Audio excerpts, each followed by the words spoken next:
The Galactic Academy's cultural exchange program had seemed like such a promising idea when it was first proposed. Representatives from dozens of species gathered to learn about each other's homeworlds, customs, and daily lives. It was meant to foster understanding and cooperation across the stars. Nobody had anticipated the humans would bring their pets. Zixthar, a Valerian scholar with delicate crystalline features, watched nervously as the human student, a young female named Emma, set up her presentation in the amphitheater. The other students, representing species from across 3 spiral arms, chittered and hummed among themselves with curiosity. Pet ownership was a universal concept, after all. The Valerians kept small luminescent moss colonies. The Threxians bonded with cloud jellyfish that floated through their methane skies.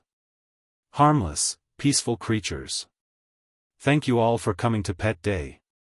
Emma announced cheerfully, her primate features arranged in what her species called a smile, a gesture that unfortunately displayed her omnivorous teeth.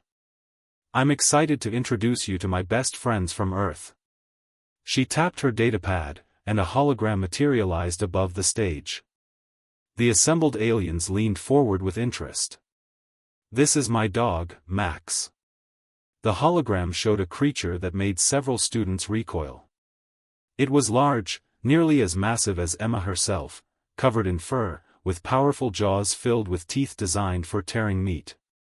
The image showed the beast running, its muscles rippling beneath its coat, pursuing something with terrifying focus.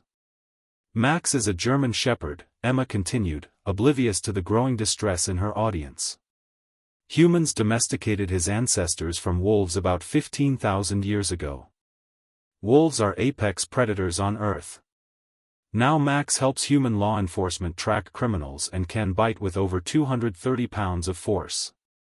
A Threxian in the front row made a sound like escaping gas, their species equivalent of a whimper. But don't worry, Emma laughed, he's a total sweetheart. Here's a picture of him playing with my other pet. The hologram shifted. Several students stood up, ready to flee. A massive feline creature, a tiger, Emma called it, lounged in what appeared to be Emma's dwelling. Its striped orange and black coat was beautiful and terrifying in equal measure. The beast was even larger than the dog, with fangs as long as a Valerian's entire hand and claws that could disembowel most species present with a casual swipe. This is Sasha. She's a rescue tiger. Her species can weigh over 600 pounds and are solitary ambush predators. Ambush predators, squeaked a Flitwick student, their antennae trembling. You keep an ambush predator in your dwelling? Oh, she's really sweet, Emma assured them. She purrs when I scratch her belly. Let me show you a video. But she never got the chance. The hologram had shifted again, this time showing both creatures together, the wolf dog and the tiger, playing with Emma, who was wrestling with both apex predators simultaneously, laughing. That was when the screaming started. The Valerian students vanished in a shimmer of emergency teleportation. The Threxians inflated their gas bladders and floated rapidly toward the exits. Even the usually stoic Granite Confederacy representative, whose species evolved from lithic beings, made a grinding noise of distress and rolled out of the amphitheater at maximum speed. Within 30 seconds, Emma stood alone in the empty hall, looking confused. Wait, she called after them. I haven't even shown you my snake yet. Or my tarantula collection. But the amphitheater remained empty, save for the sound of distant alarms and the announcement of a campus-wide safety protocol. Professor Keln, the Academy's human liaison, entered through the side door, sighing deeply. Ms. Peterson, we talked about this. I don't understand, Emma protested. They all brought their pets.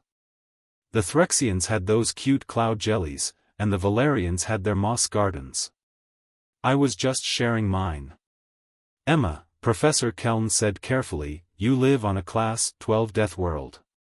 Your pets are apex predators that would cause mass extinction events on most civilized worlds.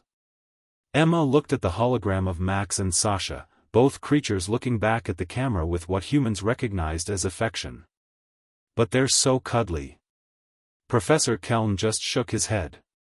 Humans, he thought, truly were insane. And the galaxy still had so much to learn about the Deathworlders who called themselves mankind.